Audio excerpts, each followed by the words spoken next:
Welcome back to a very special crossover edition of Buckeye Talk and the Orange and Brown Talk podcast.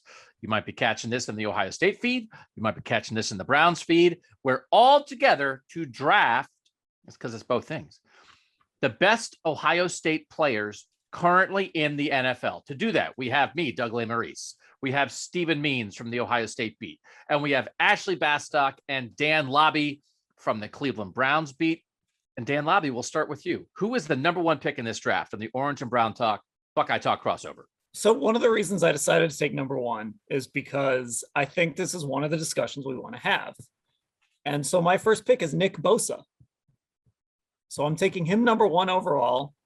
It's actually funny when you look at him and his brother, whether it's PFF grades or whatever you want to look at, they're like the exact same person in a lot of ways. They're so close together when you look at grades, when you look at number of pressures, when you look at all of that stuff. But I think, statistically, again, on PFF especially, but also just eyeball test, I think Nick Bosa is just a little bit more disruptive than Joey. Now they're both like top level edge rushers, but I think Nick is just a little tiny bit better than Joey Bosa at this point, even at a smaller sample size. So I'm going Nick Bosa number one overall. Stephen, we don't want to give away everybody's future picks, but in your mind, Stephen, is this a Bosa discussion at number one, or are there other people that would enter the conversation here as the first overall pick? No, it's pretty much a Bosa discussion. They've both done it at a higher level for a couple of years now, and it's almost pick your flavor. And I mean, you might get nitpicky depending on which one you pick. I'm not going to say which one I would have gone with, but this is a Bosa discussion. All right, Ashley, who are you going to take number two here? I am going to take the leftover Bosa and go with Joey Bosa here. This is who I had at number two on my big board. And like Dan said, these two guys are so close in everything. Obviously, Joey is slightly older, but last year, looking at their pass rush grades, Joey had a 90.3 pass rush grade and Nick had a 90.0 pass rush grade from PFF. So you really can't get much closer than that. And then obviously, just looking at their resumes, I think he's like a 4-time Pro Bowler or whatever. I just lost my notes here, but yeah, just a top tier edge guy for me. Like Dan, I mean, I do understand how much teams value that. The way Joey Bosa uses his length, the way he uses his hands, like all that is really second to none. And again, that pass rush grade he had was actually like 4th in the league last year amongst edge rushers. So I'm happy with this pick here. Does everybody have Nick ahead of Joey? Do we all agree on that Bosa order? What do you have, Stephen? I had Joey first just because Nick's got some injury history. I think that's fair. Yeah. That's not a bad wrinkle. Yeah. So when I said nitpicky, that's pretty much it. It's like both of them are dominant, but one's had season-ending injuries at both the college level and the NFL level, and the other one hasn't. We're going to the non-Bosa part of this now. Stephen Means, pick number 3. Where are you going? So since the clear top 2 edge rushers are off the board now, and I think there's a little bit of a drop-off, one because the next guy's just too young and has only done it for 1 year. I'm going to go cornerback here, and I think this might be another discussion between two guys, they're all former Buckeyes, but 2 top 10 picks, and I'm going to go Marshawn Lattimore. Interesting. I thought we were maybe cracking the Denzel conversation right here. Yeah. We're going to hold that off. Yeah. Denzel Ward, Marshawn Lattimore last year, among cornerbacks who played at least 50% of their team snaps, PFF grade, Marshawn Lattimore 77.3, 9th among corners, Denzel Ward 76.9, 10th among corners. Marshawn burst on the scene and was the defensive rookie of the year his first year. He went from 2 years of being injured at Ohio State to All-American to in the draft defensive rookie of the year. It was an unbelievable comeback in a 2-year period for a guy who you weren't sure was it ever going to get going. I think it's fair to have this conversation here because you do they're not related, but they're both from Northeast Ohio. They're both among the best cornerbacks in the league. Dan, how did you have Denzel Ward and Marshawn Lattimore? Who was higher among those two for you? I had Denzel Ward above Lattimore. And I think this is similar to the Bosa discussion. I think whoever went in this spot, the next guy was going to go in the spot after. We'll see. But I had Denzel Ward higher. I think Marshawn has a little more splash he comes up with picks. He was number one in pass breakups this last season, at least the way PFF tracks him. He's not he's not that much older than Denzel. So he's still young, but I have Denzel above him because I think while Denzel doesn't have the splash plays as much outside, he had that Cincinnati return for a touchdown.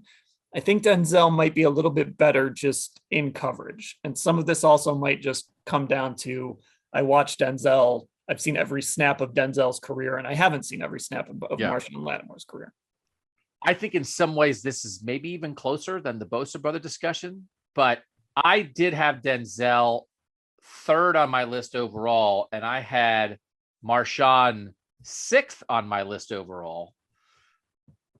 So I'm going to take Denzel here. So Denzel is now my fourth pick overall.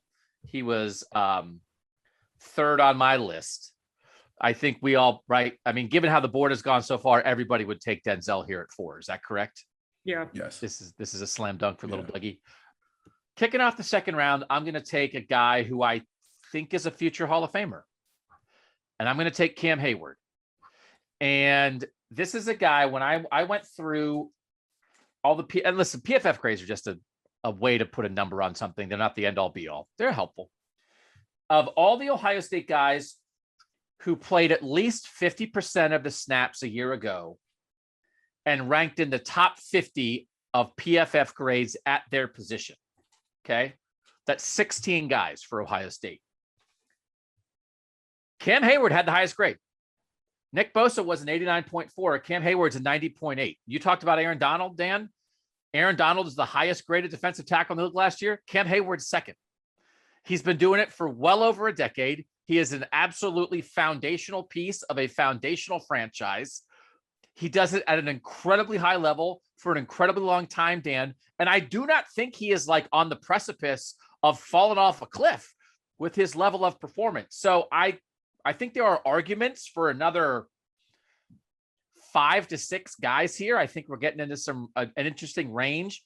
But for me, I had Cam Hayward fourth on my list. And to me, this is the kind of player he is.